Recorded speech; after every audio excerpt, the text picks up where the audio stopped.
नमस्कार, आप देख रहे हैं द फोर्थ पिलर। हमारा नाम है श्रेया। लगातार हम मैया सम्मान योजना से जुड़ी हर एक छोटी बड़ी अपडेट अपने दर्शकों के साथ साझा कर रहे हैं। इसी बीच बोकारो जिले से सबसे बड़ी अपडेट सामने आ रही है कि यहां पर फर्जीवाड़ा किया गया है। 20 ऐसे लाभुक पाए गए हैं जो फर्जी तरीके से आवेदन जमा करके योजना का लाभ ले रहे थे। और सबसे दिलचस्प बात तो ये है कि ये जो 20 जो फर्जी आवेदन पाए गए हैं वो अल्पसंख्यक समुदाय के लाभार्थियों के हैं। लेकिन जिस पंचायत से लिस्ट सामने आया है उस पंचायत में एक भी कोई मुस्लिम परिवार नहीं रहता है। लिहाजा अब देखिए कि फर्जी तरीके से आवेदन अल्पसंख्यकों के द्वारा भरा गया है और इस योजना का लाभ लिया जा रहा था। हालांकि मामला सामने आने के बाद प्रशासन जो है एक्टिव मोड में आ गया और इन पर कार्रवाई करने को लेकर के जांच शुरू कर दी गई है। पूरा मामला क्या है हम विस्तार से बताएंगे। उससे पहले आपको बता दें कि वहीं पश्चिमी सिंहभूम जिले में भी एक मामला सामने आया जहां पर 7,000 लाभुकों को योजना की सूची से हटा दिया जाएगा। वजह है कई ऐसे लाभुक हैं जिनका 50 साल का उम्र हो गया है, जिसके वजह से उनका नाम जो है काटा जाएगा।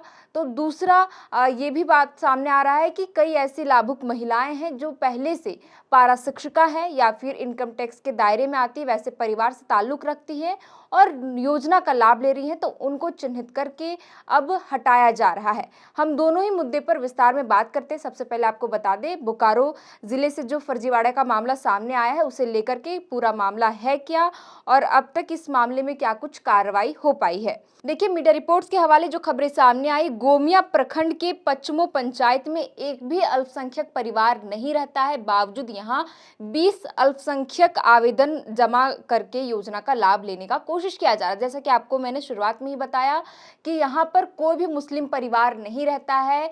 बावजूद यहाँ पर कई ऐसे फर्जी आवेदन जमा किए गए जिसमें लाभार्थियों का नाम जो है अल्पसंख्यक कोटे में जुड़ा हुआ है। और देखिए, जो जानकारी निकलकर सामने आ रही है कि पचमो पंचायत में एक भी परिवार नहीं रहता है मुस्लिम परिवार। बावजूद यहाँ 20 ऐसे फर्जी तरीके से आवेदन जमा किए गए और योजना का लाभ लेने की कोशिश की गई। वहीं जानकारी मिलने के बाद संबंधित अधिकारी ने मामले की जांच के आदेश दिए हैं। इसके साथ ही कई अन्य फर्जी लाभुकों को भी चिन्हित कर योजना का लाभ से हटाया जा रहा है। अब देखिए, मामला जब सामने आया तो प्रखंड के जो पंचायत सचिव को जांच का आदेश दे दिया गया है और इसके बाद चिन्हित लाभुकों को जिला को प्रस्तुत कर योजना से हटाया गया है।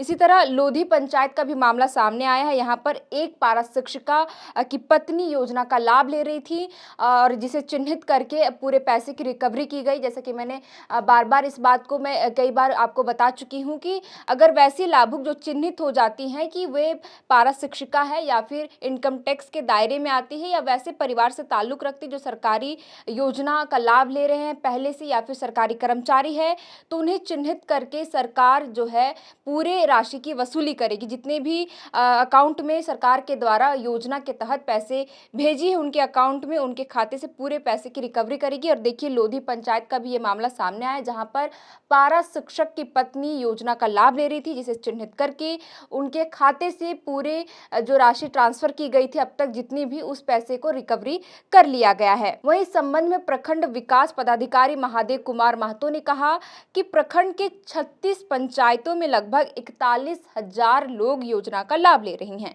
योजना के आवेदन मिलने पर विभाग के कर्मचारी और अधिकारी राशन कार्ड, आधार कार्ड, बैंक पासबुक दस्तावेजों की जांच करते हैं और ऐसे में जांच के दौरान किसी भी तरह का फर्जीवाड़ा मिलने पर लाभुकों को चिन्हित करके उन पर कार्रवाई की जाती है।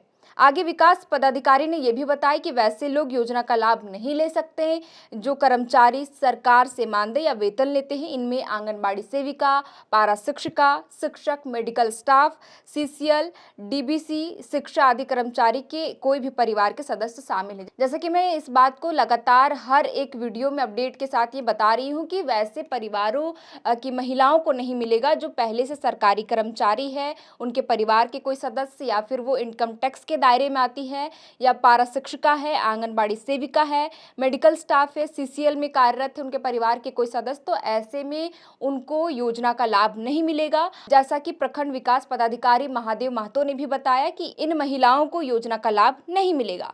बहरहाल हम दूसरे मुद्दे पर आते हैं, जैसा कि मैंने आपको शुरुआत में ही बताया कि तो देखिए कि पश्चिमी सिंहभूम जिले में कुल लाभुकों की संख्या जो बताई जा रही है 2,48,644 यहाँ पर योजना के लाभार्थी हैं जो योजना का लाभ ले रही है, लेकिन इनमें से 7,000 महिलाओं का नाम अब कट जाएगा। ऐसे में करीब 2,41,000 के करीब ही लाभुक महिलाओं का नाम सूची में शामिल हो पाएगा और 7,000 लाभुकों का नाम काट दिया जा रहा है। तो देखिए जो जानकारी निकलकर सामने आ रही है वो ये कि पश्चिमी सिंहभूम जिले में 7,000 लाभुकों का नाम काटा जाएगा। इनमें से 4,000 के करीब ऐसी महिलाएं हैं जिनका उम्र जो है 1 अप्रैल 2025 को 50 साल पूरा हो गया और ये अब 51 साल की उम्र के दायरे में आ जाएगी, क्योंकि सरकार ने पहले ही योजना की शुरुआत में ही कहा था कि इस योजना का लाभ केवल 18 से 50 साल की तक महिलाओं को ही मिल पाएगा। लेकिन यहाँ पर जो खबरें सामने आ रही है कि पश्चिमी सिंहभूम में ऐसी 4,000 लाभुक हैं जिनकी उम्र अब 50 के पार हो गई है, तो अब इन्हें योजना की लिस्ट से हटाया जाएगा। जबकि 3,000 महिलाएं ऐसी हैं जो सरकारी कर्मी के दायरे में आती है या उनके परिवार पेंशन, पारा शिक्षक के परिवार, आंगनबाड़ी या फिर किसी अन्य सरकारी योजनाओं से जुड़ी हुई है। तो देखिए लगातार इस बात को दोहरा रही है। शुरुआत में भी मैंने बताया कि गोमिया प्रखंड के विकास पदाधिकारी महादेव महतो ने भी इस बात को बताया कि वैसी महिलाओं को योजना का लाभ नहीं मिलेगा जो सरकारी योजना ताल्लुकात रखती है पहले से, या फिर सरकारी कर्मचारी है या उनके परिवार का कोई भी सदस्य सरकारी कर्मी है, तो ऐसे में उनको योजना का लाभ नहीं मिलेगा।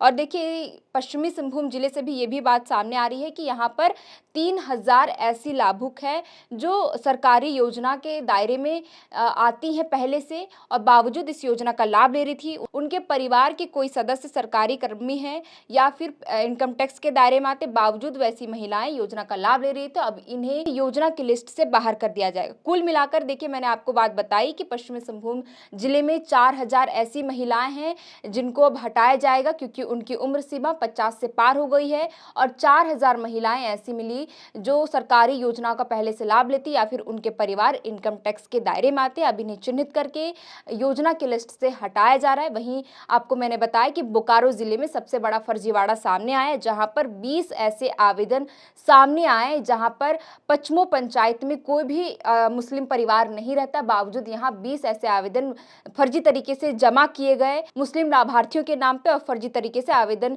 डालकर योजना का लाभ लिया जा रहा था। हालांकि प्रशासन के द्वारा इन्हें चिन्हित करके कार्रवाई करने का आदेश दे दिया। अब देखना होगा कि उन 20 फर्जी आवेदनों को लेकर के जो मामले सामने आए हैं उन पर क्या कुछ कार्रवाई होती, जिनके भी नाम दस्तावेज में दिए गए हैं।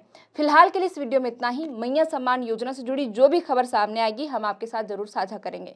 हमारा नाम है श्रेया, आप देख रहे थे द फोर्थ पिलर। बहुत बहुत शुक्रिया।